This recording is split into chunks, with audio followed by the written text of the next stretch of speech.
Dan untuk mengetahui informasi selengkapnya terkait dengan kasus pembunuhan seorang suami terhadap istrinya yang tengah hamil 9 bulan, kita terhubung dengan Kabak Ops Polres Bengkulu, AKP Dista Nali Putra melalui sambungan telepon. Assalamualaikum Pak Dista. Assalamualaikum warahmatullahi wabarakatuh. Ya, Pak Dista, kami ingin mengetahui perkembangan terbaru soal kasus ini, Pak. Perkembangan tentang kasus ini, Mbak. Untuk sampai saat ini masih kita sudah dalam proses penyidikan. Jadi untuk tersangka juga sudah kita amankan di Polres, gitu loh, Mas. Oke, selain cemburu, motif apa lagi sesungguhnya yang melatar belakangi pelaku menghabisi nyawa istrinya, Pak? Untuk sementara motifnya masih kita dalami, untuk sementara masih istilahnya kecemburuan, tapi masih kita dalami lagi lebih lanjut lagi, Mas. Baik, untuk alasan pelaku ini Pak sempat melarikan diri, kemudian akhirnya ia menyerahkan diri, ini apa alasannya Pak? Kalau untuk sampai saat ini masih dalam proses, Mbak, penyidikan. Kenapa dia kabur, kemudian melaporkan diri untuk menyerahkan diri, gitu, Mbak. Baik, untuk kondisi anak yang di dalam kandungannya seperti apa Pak? Untuk kondisi sampai saat ini, alhamdulillah sehat gitu, Mbak, dan dirawat oleh pihak keluarga.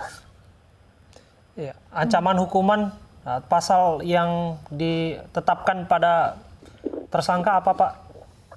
Untuk sampai saat ini pasal hukum yang dipersangkakan terhadap tersangka ini pasal 340, Mbak. Ya, untuk hukuman pidana kurang lebih sekitar ada hukuman mati dan penjara kurang lebih 20 tahun. Apakah ada dugaan pelaku ini mengidap gangguan jiwa, Pak? Kalau untuk masalah itu, Mbak, kita dalami dulu.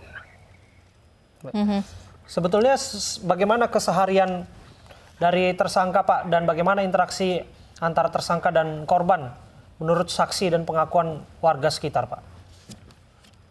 Menurut dari hasil dari penyidikan dari anggota kami, bahwa memang sering terjadi percekcokan antara tersangka dan korban. Baik, untuk anak yang di dalam kandungan, Pak, ini apakah betul ini diselamatkan oleh pelaku sendiri, Pak? Dari kronologi satu yang diceritakan oleh pelaku, iya, Mbak. Jadi menyelamatkan dibungkus oleh pelaku sendiri. Baik. Apa profesi tersangka, Pak? Profesi tersangka ini pedagang cabai, Mas. Apakah ada indikasi bahwa ada upaya bantuan yang diterima oleh pelaku, artinya pelaku tidak hanya seorang begitu, Pak? Untuk sampai ini hanya pelaku seorang saja, Mas. Jadi tidak ada kawan atau yang lain-lain. Jadi untuk sampai saat ini masih pelaku yang melaksanakan kegiatan tersebut. Baik, nah ini untuk kronologis kejadian, Pak, seperti apa ketika memang pelaku menyelamatkan anaknya sendiri di dalam kandungan, apakah masyarakat atau tetangga sekitar juga turut membantu anak di dalam kandungan istrinya ini, Pak? Gimana, Mas? Baik, bagaimana kronologis kejadian ketika memang penyelamatan dari anak dari korban sendiri, Pak?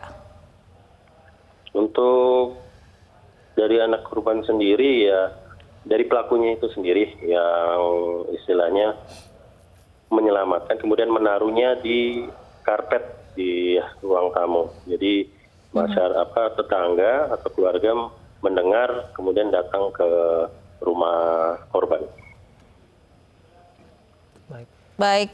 Bagaimana reaksi keluarga, Pak? Tentu ini mengejutkan, Pak, bagi keluarga bahwa hal seperti ini terjadi. Mungkin sangat mengejutkan untuk buat keluarga kenapa bisa terjadi, tapi akan kita dalami lagi kenapa istilahnya pelaku ini bisa melakukan hal yang seperti itu, gitu, Mas. Ada rekam kekerasan, Pak? Rekam kerja kriminal yang pernah dilakukan oleh tersangka, Pak? Untuk sampai saat ini dari hasil penyidikan belum ada, Mas. Tapi akan tetap kita dalami terkait masalah tersangka ini. Baik, untuk saksi-saksi yang sementara ini masih terus diperiksa, bagaimana keterangannya dan apa saja barang buktinya Pak selama ini? Untuk saksi-saksi yang diperiksa sementara ini masih ada beberapa, khususnya dari keluarga korban, tetangga, dan untuk barang bukti yang sudah kita amankan yang pasti barang bukti seperti parang yang digunakan oleh pelaku, kemudian pakaian pelaku yang digunakan pada saat melaksanakan kegiatan kejahatan tersebut. Baik. Terima kasih atas informasinya kepada kami Pak.